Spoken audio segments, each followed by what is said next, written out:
Welcome to our channel. నేను యజ్ఞమూర్తి. నాగార్జునకు చెందినటువంటి ఎన్ కన్వెన్షన్ని ఈరోజు హైడ్రా అధికారులు కూల్చివేయటం జరిగింది. దీనిపై నాగార్జున స్పందించారు తన సోషల్ మీడియా హ్యాండిల్ ద్వారా. సో ఎలాంటి ముందస్తు నోటీస్ ఇవ్వకుండా ఇలాంటి చేయడం చాలా బాధాకరం. గతంలో ఇలాంటి నోటీస్ ఇచ్చినప్పుడు నేను స్టే ఆర్డర్ పొందడం జరిగింది.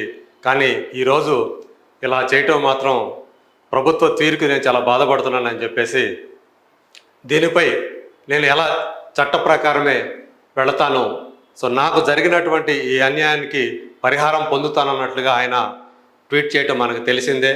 ఆ తర్వాత ఆయన హైకోర్టుని ఆశ్రయించి స్టే పొందినట్టుగా వార్తలు వచ్చాయి మీడియాలో. సో దీనిపై ఇప్పుడు హైడ్రా కమిషనర్ రంగనాథ్ గారు స్పందించారు. అలాంటిది ఏమీ లేదు, హైకోర్టు నుంచి ఎలాంటి స్టే రావడం అనేది జరగలేదు, అది అవాస్తవం పూర్తిగా.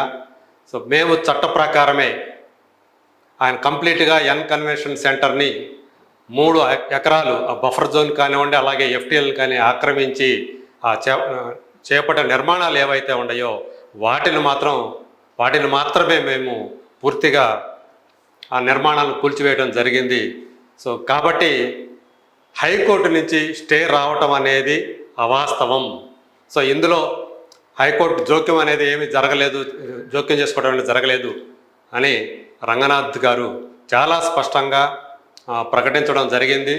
సో ఏదైతే ఎఫ్టీఎల్ జోన్లో ఉన్నటువంటి చెరువులని కబ్జా చేసి ఫుల్ ట్యాంక్ లెవెల్ మీద కట్టినటువంటి కట్టడాలు ఏవైతే ఉన్నాయో వాటన్నిటినీ కూడా యాక్చువల్గా ముందస్తు నోటీసు లేకుండానే వాటిని కూల్చివేసే అధికారం ప్రభుత్వానికి ఉంది.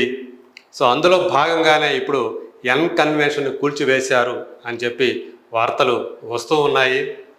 ఎప్పుడో దశాబ్దనారం పైనే ఎన్ కన్వెన్షన్ నిర్మించినప్పుడే ఇది తుమ్మిడికుంట చెరువుని ఆక్రమించుకొని ఆల్మోస్ట్ 3 ఎకరాల భూమిని ఆక్రమించుకొని ఈ ఎన్ కన్వెన్షన్ని యాక్చువల్గా 7 ఎకరాల స్థలం వాళ్ళదైతే 3 ఎకరాలు ఆక్రమించుకుని మొత్తం 10 ఎకరాల స్థలంలో దీన్ని అక్రమంగా నిర్మించారని ఆ రోజునే చాలా ఆరోపణలు వచ్చాయి. స్థానికులు కూడా ప్రభుత్వానికి అనేక ఫిర్యాదులు కూడా చేశారు.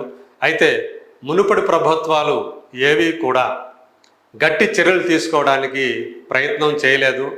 టీఆర్ఎస్ గవర్నమెంట్ అధికారంలోకి వచ్చినప్పుడు మొదట్లో కొంచెం హడావిడి చేశారు, అక్కడ ప్రహరీ గోడని పడగొట్టే ప్రయత్నం చేశారు. మళ్ళీ ఆ తర్వాత ఏమైందో తెలియదు, కానీ మళ్ళీ వెనక్కి తగ్గింది ప్రభుత్వం. సో ఎన్నాళ్ళ తర్వాత ఇప్పుడు కాంగ్రెస్ ప్రభుత్వం వచ్చిన 8 నెలలకే ఇప్పుడు ఎన్ కన్వెన్షన్ మీద చర్యలు తీసుకోవటం టాక్ ఆఫ్ ది తెలంగాణగా మారిందని చెప్పాలి. సో కేవలం ఇప్పుడు హైదరాబాద్ మాత్రమే కాదు, మొత్తం తెలంగాణ వ్యాప్తంగా ఈ విషయం ఎన్ కన్వెన్షన్ని ప్రభుత్వం కూలగొట్టినటువంటి, అది కూడా ఏదైతే అక్రమంగా నిర్మించారో చెరువు స్థలాన్ని ఆక్రమించుకొని దాన్ని కూలగొట్టిన విషయం మాత్రం తెలంగాణ వ్యాప్తంగా సంచలనంగా చర్చనీయాంశంగా మారింది. సో రానున్న రోజుల్లో ఎలాంటి రాజకీయ ఒత్తిళ్ళు ఉన్నప్పటికీ కూడా సో చెరువుల్ని కబ్జా చేసి కట్టినటువంటి కట్టడాలు ఏవైతే ఉంటాయో వాటన్నిటికి కూడా ఇదే గతి పడుతుందని చెప్పేసి హైడ్రా అధికారులు చెప్పినట్లయింది. సో రేవంత్ రెడ్డి ఏదైతే ఎలాంటి బడాబాబులు ఉన్నా కూడా ఉపేక్షించవద్దని, సో ఆ మేరకే ఇప్పుడు సో హైడ్రా కార్యరంగంలోకి దిగి మొదటగా ఒక బిగ్ షాట్ అయినటువంటి తెలుగు చిత్రసీమలో వ్యాపారవేత్తగా కూడా బాగా రాణిస్తూ ఉన్నటువంటి నాగార్జునకు చెందినటువంటి కొన్ని వందల కోట్ల విలువ చేసే ఎన్ కన్వెన్షన్ మీద దాదాపు 200 మంది పోలీసు బందోబస్తుతోటి మొత్తం కన్వెన్షన్కి వెళ్ళే దారులన్నింటినీ కూడా బారికేడ్లు పెట్టి మూసివేసి బయట వ్యక్తులు ఎవరు వెళ్లకుండా సో ఆ కూలగొట్టిన వైనం ఏదైతే ఉందో అది ఇప్పుడు అంతా కూడా పెద్ద సంచలనంగా మారిందని చెప్పాలి. సో రాబోయే రోజుల్లో సో హైడ్రా నెక్స్ట్ స్టెప్ ఏంటి, ఇమీడియట్గా ఆ తర్వాత ఇంకా ఎంతమంది బడా నేతల కట్టడాలు ఇలా కూలబోతున్నాయో వెయిట్ అండ్ సీ.